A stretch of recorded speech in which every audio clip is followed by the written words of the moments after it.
Vida de cada uno de los que estamos reunidos en este lugar. Dios, te pedimos que sea tu Santo Espíritu el que derrame sabiduría sobre nuestras vidas, abra nuestro entendimiento y que la palabra del día de hoy pueda ser de bendición a nuestra vida, a nuestro corazón, en el nombre de nuestro Señor Jesucristo. Amén. Amén, hermanos. El día de hoy quiero compartir un tema que le puse por título El espejo no miente. ¿Cuántos de nosotros, yo creo que todos, nos hemos visto en un espejo? Yo creo que todos, ¿no? Yo creo que muy independiente de lo que nosotros hacemos día a día, si vamos a la escuela, vamos al trabajo, no sé, a lo mejor en el caso de las mujeres o a veces también de los hombres, cuando van al mandado, ¿qué es lo que uno hace cuando se despierta? A lo mejor unos van al baño, unos se meten a bañar, pero ¿qué hacemos? Muchas veces de nosotros antes de salir a algún lugar, nos vemos al espejo. ¿Y qué es lo que ven ustedes en el espejo? A ver, pregúntale a su hermano que tiene al lado, ¿qué es lo que tú ves en el espejo cuando te miras? ¿Qué le dijeron? ¿Qué le dicen, hermanos? Que se ve despeinado. Y esa es la función de nosotros vernos al espejo, de que nosotros seamos capaces de ver cómo somos, de ver qué es lo que está posiblemente mal en nosotros. En lo físico podemos referirnos a lo mejor a que estemos despeinados, a no sé, a ¿qué podemos ver también en el espejo? A que nos hace falta arreglarnos el cabello, al que nos hace falta que a ver si ya no nos sale una arruga de más, no sé, pero muchos de nosotros nos vemos en un espejo, amén. Y el día de hoy voy a dar la cita bíblica, es Santiago 1, 21 al 25, libro de Santiago, capítulo 1, 21 al 25. Y cuando ustedes tengan esa porción, ahí se quedan, ahí nos detenemos. Y quiero comenzar esta enseñanza con una anécdota que dice que en algún tiempo hubo un hombre dueño de una empresa, tenía la necesidad de salir de viaje y para eso pues él se quedaba con la preocupación de dejar en manos de alguien su empresa, para lo cual pues llamó a una persona a la cual nombró gerente de su empresa. ¿Para qué? Para que cuando él saliera lejos, para que cuando él saliera, pues alguien se hiciera cargo de la empresa. Y el dueño le dice al nuevo gerente, le dice, no te preocupes, yo me comprometo a que constantemente te enviaré cartas para que tú sepas cómo dirigir la empresa y cuando yo regrese no esté en la situación en la cual te la entrego, sino que tú seas capaz de hacerla crecer. Entonces el dueño se va y cumple su promesa de mandarle constantemente cartas al gerente para pues, que supiera cómo guiar la empresa. Tiempo después, el dueño de la empresa regresa y encuentra que la empresa era un caos y que estaba en quiebra, que estaba en bancarrota. Y lo primero que hace es llamar a la persona que había nombrado como gerente y le dice que qué había pasado, si él había cumplido su parte, había cumplido su promesa de enviar cartas constante para que las leyera y supiera cómo dirigir la empresa. A lo cual el gerente le dice, sí, yo leí las cartas, es más, si tú preguntas, yo fui capaz de imprimir las cartas, sacarles copias y dárselas a cada uno de los empleados para que se memorizaran esas cartas. Y le dice, pues no me lo demuestras. Dice, porque por lo que veo solamente las leíste, pero jamás las llevaste a cabo. Y muchas veces lo mismo pasa con nosotros como cristianos.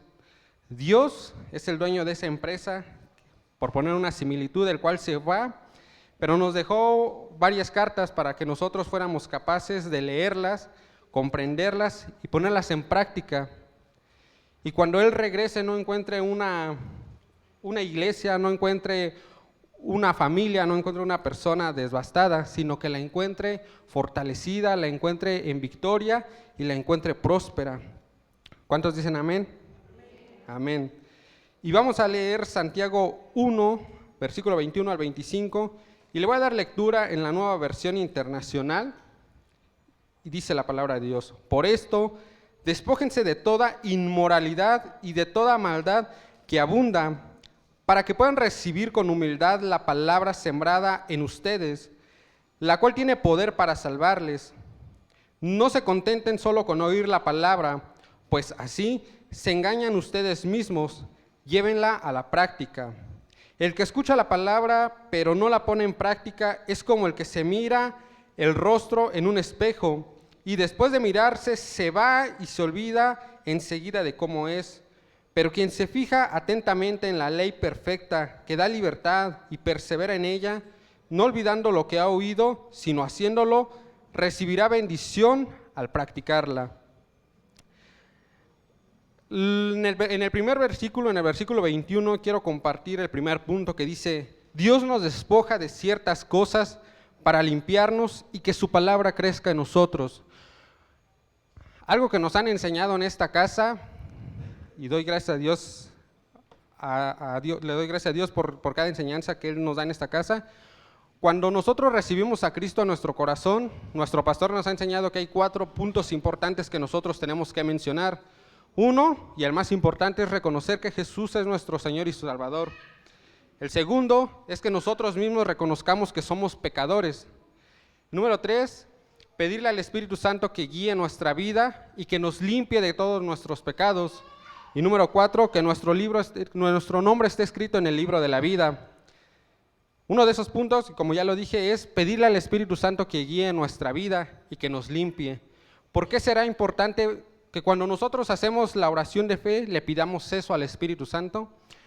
Porque si nosotros no estamos limpios, lo que Dios tiene para nosotros después de que confesamos a Jesús como nuestro Señor y Salvador es que Él nos va a bendecir con palabras, que las cuales Él quiere que sean sembradas en nuestros corazones para que vengan a dar fruto. Pero ¿qué pasa si nosotros no le pedimos en ese momento al Espíritu Santo que Él limpie nuestra vida, que Él limpie nuestro corazón? ¿Qué pasa cuando alguien hace algo o pretende hacer algo, pero resulta que eso está sucio? Vamos a poner un ejemplo. ¿Quién construye en un terreno que tiene piedras, que tiene maleza, que tiene hierbas? Se tiene que limpiar.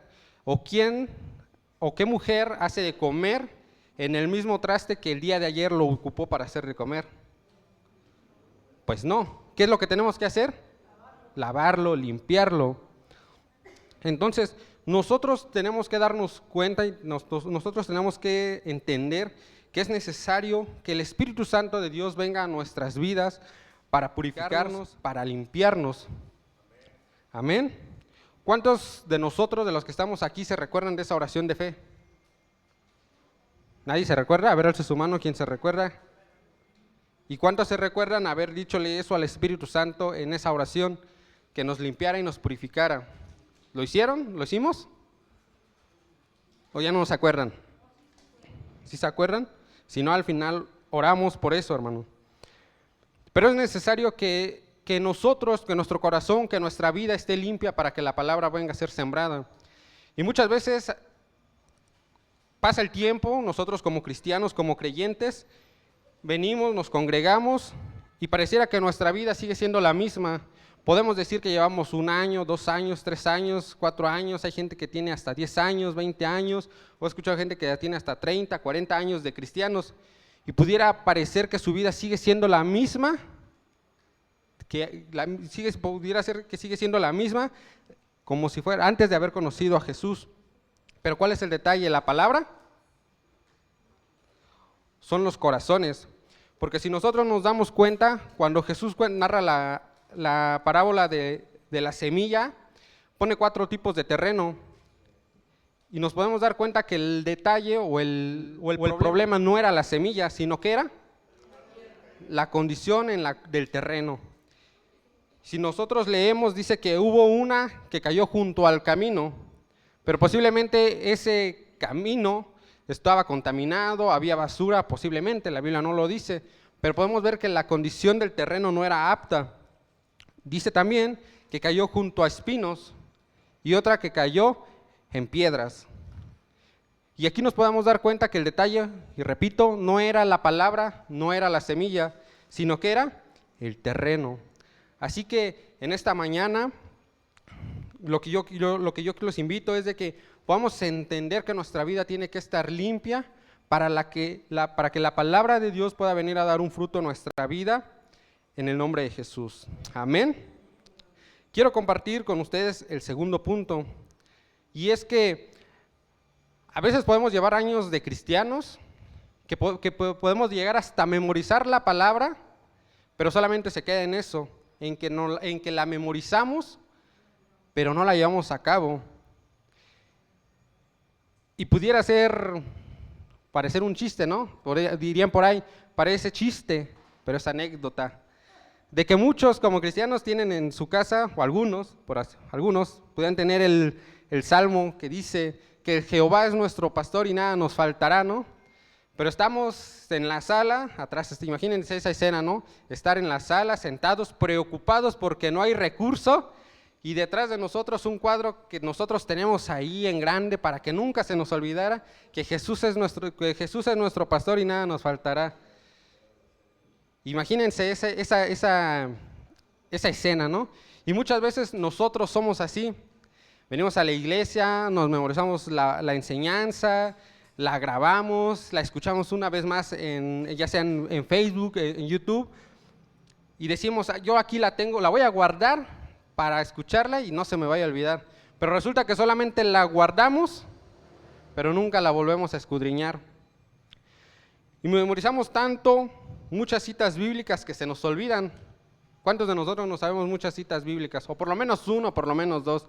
Pero yo les apuesto a que esa cita bíblica es tan poderosa que el día que nosotros seamos capaces de, primero, de entenderla y segundo, de ponerla en práctica, nuestra vida va a cambiar. Un versículo es capaz de cambiar nuestra vida por completo. Pero muchas veces, repito, nos memorizamos solamente la enseñanza, la palabra, que muchas veces no la llevamos a cabo. Y esto es como en la escuela. ¿Cuántos de nosotros en algún momento nos dimos cuenta que llega el cierto punto en la escuela en que tenemos que dejar de ser teóricos para empezar a ser prácticos? Un ejemplo de ello es, por ejemplo, las sumas, que en algún momento pues todas las vimos en la escuela, ¿no? Cuando nos enseñaban un ejercicio en la escuela y decían, mira, 2 más 2 es 4. Pero no solamente nos teníamos que quedar con ese que 2 más 2 es 4, sino que teníamos que estar, ¿qué? Practicando para que lo que nos enseñaron de manera teórica fuéramos capaces de aplicarlo en nuestro diario vivir. Otro ejemplo, no sé, las multiplicaciones. ¿A cuántos de nosotros pues nos regañaban por no aprendernos las tablas de multiplicar? Pero el día de hoy son útiles para nosotros. Para muchos de nosotros son útiles el día de hoy para hacer cuentas en el negocio, para hacer cuentas en el trabajo, para hacer cuentas cuando las mujeres van al mandado. Para todo ocupamos algo tan simple como son las operaciones matemáticas, por ejemplo. Entonces, ¿pero qué pasa si nosotros no hubiéramos practicado? ¿No las hubiéramos aprendido? No.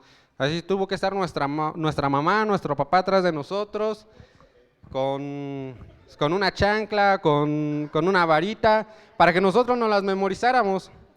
Y llegó el momento en que nosotros tuvimos que dejar de ser teóricos para ponerlo en práctica.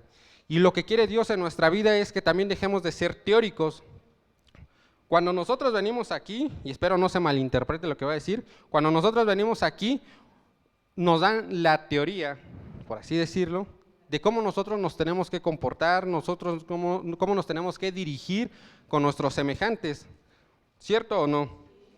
Por ejemplo, lo que nos predicaba la pastora en la mañana acerca del espíritu de Caín, que yo no lo había visto de esa manera, lo que ella compartía al último en resumen, y decía que una de las maneras en que se manifiesta ese espíritu en nosotros es con la indiferencia hacia nuestro hermano, la actitud. Yo no lo había visto así, yo pues solamente pensaba que era como no darle la importancia a nuestros seres queridos, pero cuando ella decía que la indiferencia era una manifestación de ese espíritu, pues sí me quedé sorprendido. ¿Y qué es lo que y si nosotros nos damos cuenta, aquí lo que ellos hacen es darnos esa clase, la cual nosotros tenemos que entender y la cual nosotros tenemos que analizar, pero no solamente analizarla y entenderla, sino ponerla en práctica. ¿Y qué es lo que tenemos que hacer ahora nosotros? Pues si nosotros vemos que tenemos alguna de esas manifestaciones, algunos de esos principios, pues actuar. Y lo mismo pasa con cada palabra que ellos nos comparten en cada reunión, en cada enseñanza, en cada transmisión, en las células. ¿Qué es lo que nosotros tenemos que hacer? Precisamente eso, hermanos, entenderlo, comprenderlo y llevarlo a la práctica. ¿Amén? ¿Están conmigo? ¿O está buena la piedrica, hermanos? ¿Mm? Entonces, tenemos que dejar de ser teóricos para ser prácticos. ¿Por qué? Porque el que es teórico no avanza, no prospera, hermanos. Repito, hay gente que lleva años de cristiano y sigue en la misma condición, porque tanta enseñanza ha venido a su vida, a su corazón, es sembrada, pero solamente se queda ahí.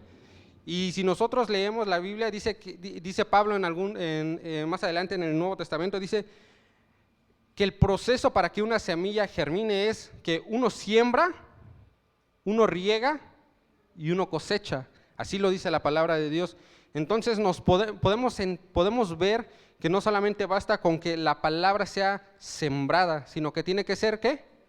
Regada. Tiene que ser cautivada, la tenemos que cuidar. ¿Quién de ustedes en algún momento ha sembrado una semilla? Y muchas veces, pues algunas mueren, otras sí prosperan y llegan a dar algún fruto. Pero ¿de qué depende? Del cuidado, de estarla regando. Y eso es tarea de nosotros, hermanos. Dios nos va a dar una palabra certera, Dios nos va a dar una palabra que conforte nuestra vida a través de la vida de nuestros pastores, a través de cada enseñanza, a través de su palabra. Pero va a depender de nosotros si la palabra prospera o no en nuestras vidas, si nosotros la regamos. ¿Y cómo se lleva y cómo nosotros podemos regar la palabra? Dándole continuidad, volviéndola a repasar y diciéndole a Dios, Dios, abre mi entendimiento para que cada mensaje que es compartido en tu casa, yo lo pueda entender, lo pueda comprender y lo pueda llevar a la práctica. Amén. Quiero compartir el tercer punto, hermano. A lo mejor voy un poco rápido, pero quiero llegar al cuarto punto. La limpieza es clave para un crecimiento. Repito, si nos vamos a la parábola podemos ver que eran 4 tipos de terreno y solamente uno estaba en condiciones de recibir la semilla para que fuera sembrada y diera un fruto. Y en nuestra vida secular es necesario tener una limpieza, ¿cierto o no? Es necesario tener higiene. Yo, cuando nació mi bebé, tuve que, era una persona limpia, pero tuve que aprender a ser todavía muchísimo más limpio, a tener una mayor higiene. Por ejemplo, en el hecho de lavarme las manos, yo cuando llego o constantemente cuando estoy en el trabajo, pues voy en el transporte público y convivo con mucha gente, pues, o nos rodeamos de gente que no sabemos si está enferma de tos, de gripa. Entonces, ¿qué es lo que yo constantemente lo que procuro es lavarme las manos para cuando yo llegue a mi casa poder tocar a mi hijo. Entonces yo ahí a lo mejor tuve que aprender a ser un poco más higiénico. Y de la misma manera en que nosotros como personas físicas tenemos una higiene, créanme que en el sentido espiritual también tenemos que ser higiénicos, hermano. Tenemos que tener una limpieza y muchas veces eso no lo vemos. ¿Qué pasa cuando nosotros nos manchamos el pantalón? De cualquier cosa, ya sea en el trabajo con algún producto que utilicemos en el trabajo, o cuando las mujeres se ensucian, a lo mejor están cocinando y brincan posiblemente aceite o salsa. ¿Qué es lo que hacen? Nos limpiamos. ¿Y qué hacemos con la vestidura? La lavamos. Y eso es parte de un proceso de higiene. Y lo mismo pasa con nosotros en el sentido espiritual. Tenemos que tener una higiene espiritual. Es decir, si yo sé que hay ciertas cosas que en mi vida vienen a contaminar mi vida y vienen a que ya no sea una vida pura, ¿qué es lo que tenemos que hacer? Limpiarla. Y muchas veces yo creo que cuando yo estaba preparando este tema, vino esa palabra a mí de una higiene espiritual. Y honestamente yo nunca había entendido o escuchado esa palabra de higiene espiritual. He escuchado una higiene secular, donde nosotros nos tenemos que bañar, nos tenemos que asear, pero así como nosotros cuidamos nuestro cuerpo físico, lo tenemos que hacer también en lo espiritual.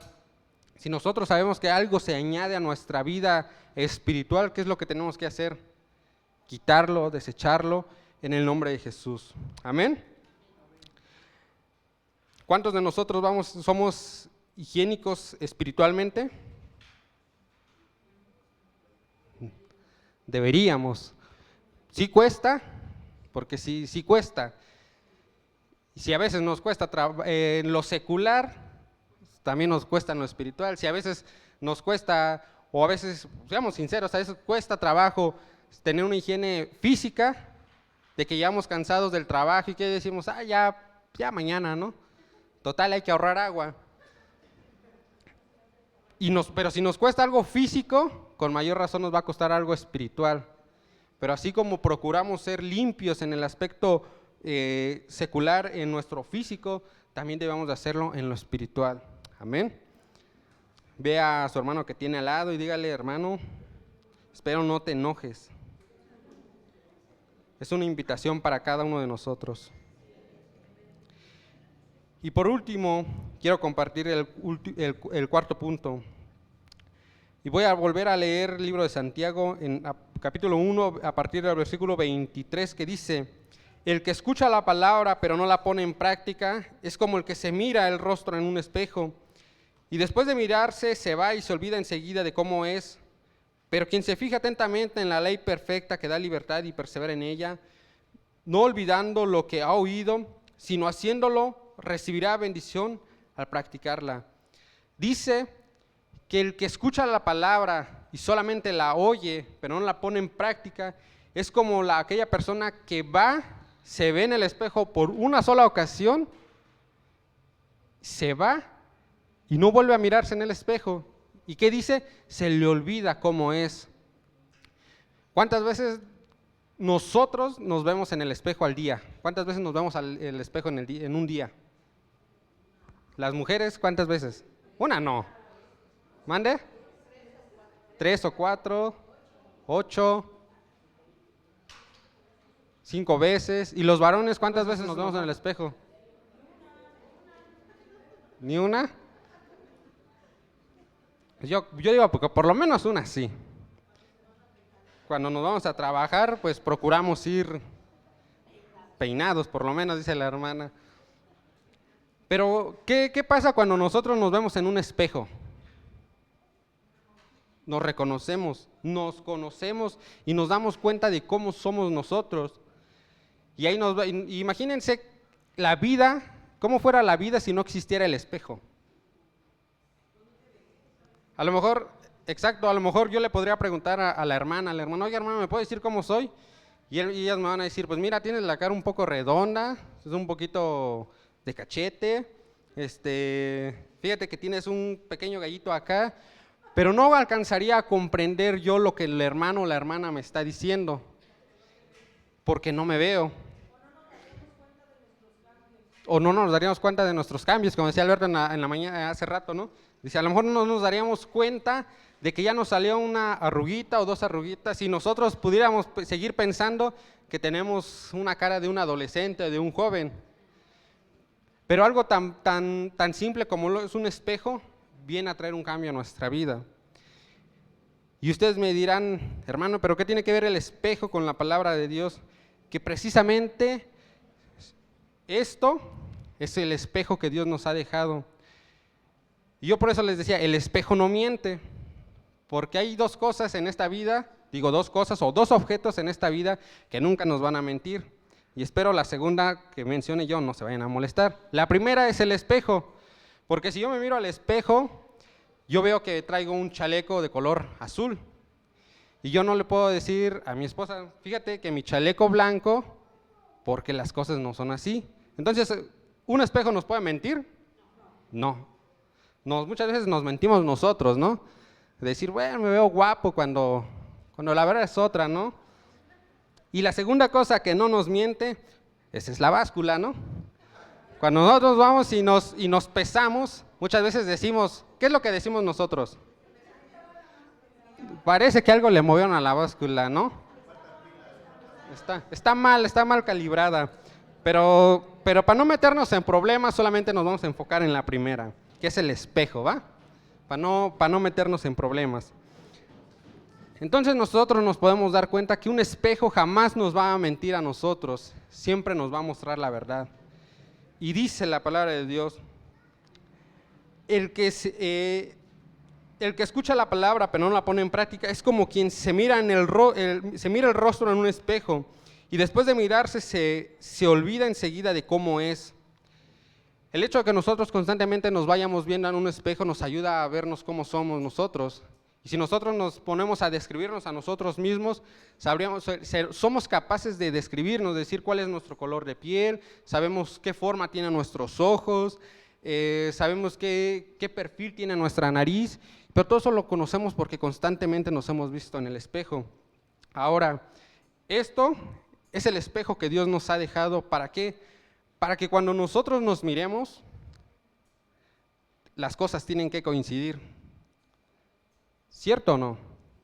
Yo les decía, si yo me acerco y me veo que mi chaleco es azul y veo a mi esposa que traigo un chaleco blanco, y vamos a decir, las cosas no concuerdan, porque tú traes un azul y tú me estás diciendo que al momento de verte en un espejo, traes un chaleco blanco.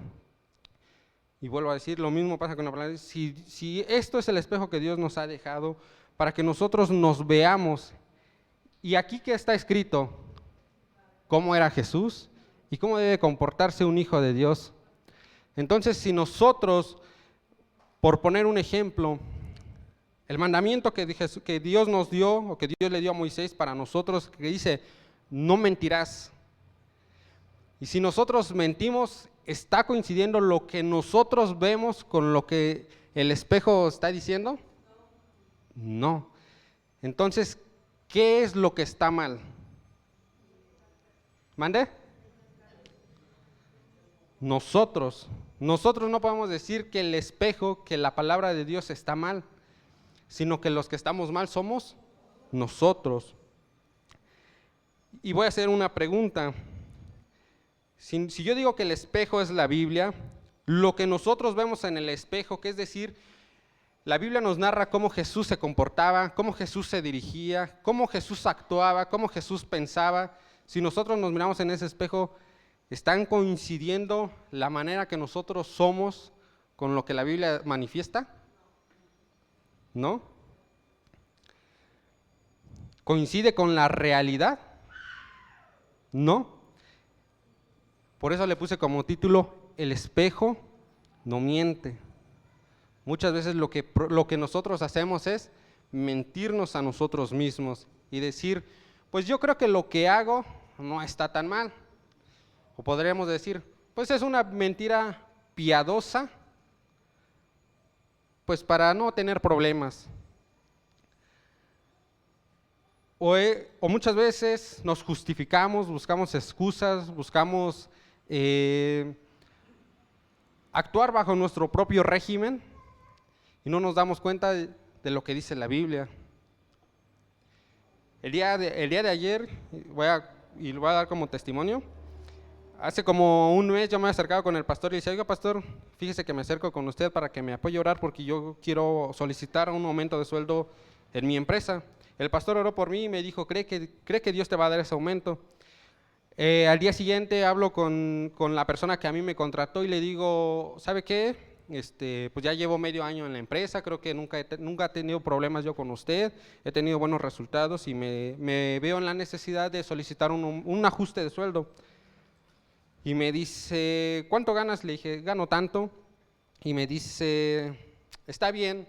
Dice, me dice, te voy a ajustar el sueldo de manera intermedia, no vas a ganar lo máximo ni lo mínimo, vas a estar en un punto intermedio. Y le digo, bueno, yo dentro de mí dije, bueno, pues lo que sea bueno, lo que me den pues es bueno, ¿no? Y el día de antier, que era viernes, como a mí me pagan por quincena, le digo a mi esposa, oye, mira, le digo, me llegó mi recibo de mi nómina, le digo, pero no cuadra con lo que a mí me dijeron que me iban a ajustar. Y le digo, y le digo a mi esposa, le digo, me dijeron que me iban a aumentar el sueldo a cierta cantidad, pero pues aquí hay más, le digo. Y le digo, dame chance, le digo, voy a hablarle a la contadora, le hablé a la contadora de la empresa, le digo, oiga, contadora, un detalle, ¿sabe qué? Me depositaron tanto. Me dice, no me contestó en ese momento, me contestó hasta ayer y me dijo, dice, hola Eduardo, dice, Dice, número uno, te voy a dar gracias, dice, porque muchas veces toda la gente a la cual se le paga de más, jamás nos dice, pero te doy gracias, dice, porque pues eres el único que me ha marcado, dice, que se le deposita de más, dice, pero déjame decirte que no es un error, dice, ese es tu sueldo que se te va a pagar. Entonces, a lo que voy, muchas veces a veces pudiera haber entrado en mí el pensamiento de decir, bueno, no digo nada, ya si me preguntan, pues ya lo regreso, pues ya que no.